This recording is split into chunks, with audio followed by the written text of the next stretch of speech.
বিসমিল্লাহির রহমানির রহিম। আসসালামু আলাইকুম। এখন আমি ছোট পেঁয়াজু বানাবো। বাই দ্য ওয়ে, আমি মাহমুদা খানম, মাহমুদা ডাইন থেকে সবাইকে স্বাগতম। এখানে 100 গ্রামের একটু বেশি বেসন, বুটের বেসন নিয়েছি। আর বেসনের সমান সমান পেঁয়াজ নিয়েছি। পেঁয়াজটা একটু বেশি, যেহেতু পেঁয়াজু বানাবো পেঁয়াজটা একটু বেশি পরিমাণে নিয়েছি। দিয়ে দিচ্ছি মরিচের গুঁড়া, দিয়ে দিচ্ছি হলুদের গুঁড়া, আর দিয়ে দিচ্ছি ধনিয়া গুঁড়া, দিয়ে দিচ্ছি স্বাদ মতো লবণ। অল্প অল্প করে পানি দিয়ে সবগুলো উপকরণ একসাথে মিশিয়ে নিব। সবগুলো উপকরণ ভালোভাবে মিশিয়ে নিয়েছি। অল্প অল্প পানি দিয়ে এইভাবে একটি ব্যাটার তৈরি করে নিয়েছি। চুলায় একটি লোহার কড়াই বসিয়ে দিয়েছি তেল। এবার ছোট্ট ছোট্ট করে পেঁয়াজগুলো দিয়ে দিব।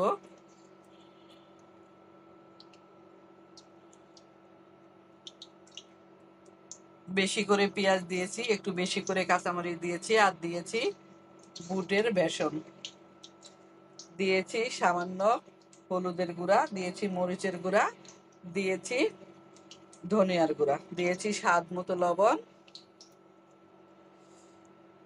আর দিয়েছি এখানে 250 গ্রাম তেল।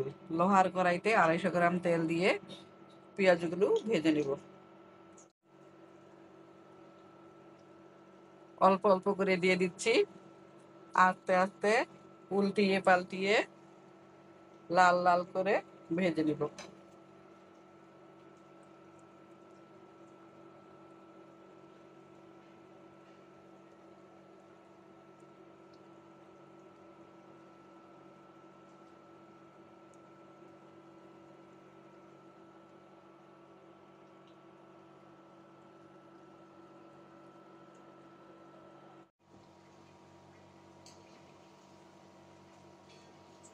পেঁয়াজগুলো অলমোস্ট ভাজা হয়ে গিয়েছে।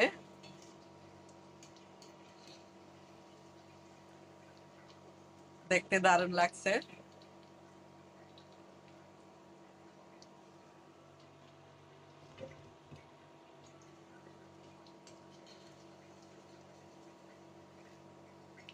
তুলে এবার বাকিগুলো দিয়ে দিব। আরেকবার দিলেই হয়ে যাবে।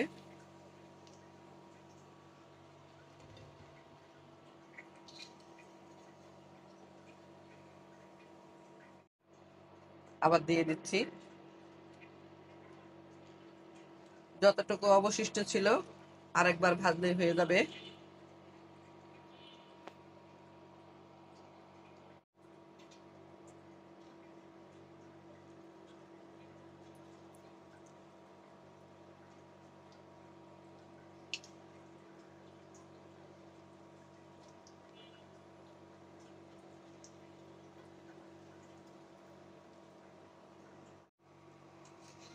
সবগুলো পেঁয়াজু ভাজা হয়ে গেল।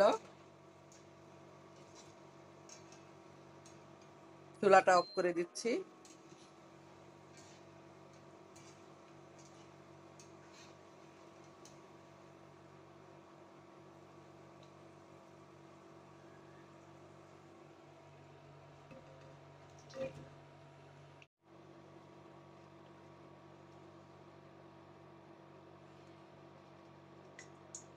তেল ঝরিয়ে তুলে নিলাম।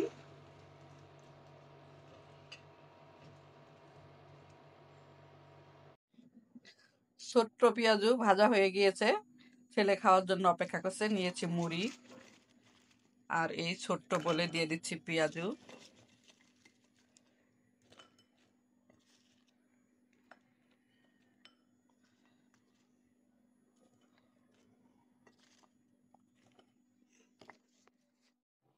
হয়ে গেল ঝাল ঝাল করে ছোট ছোট পেঁয়াজু বানানো। সাথে নিয়েছি মুড়ি। পেঁয়াজুগুলো 5 থেকে 6 ঘন্টা পর্যন্ত ক্রিস্পি থাকবে, খেতেও দারুণ।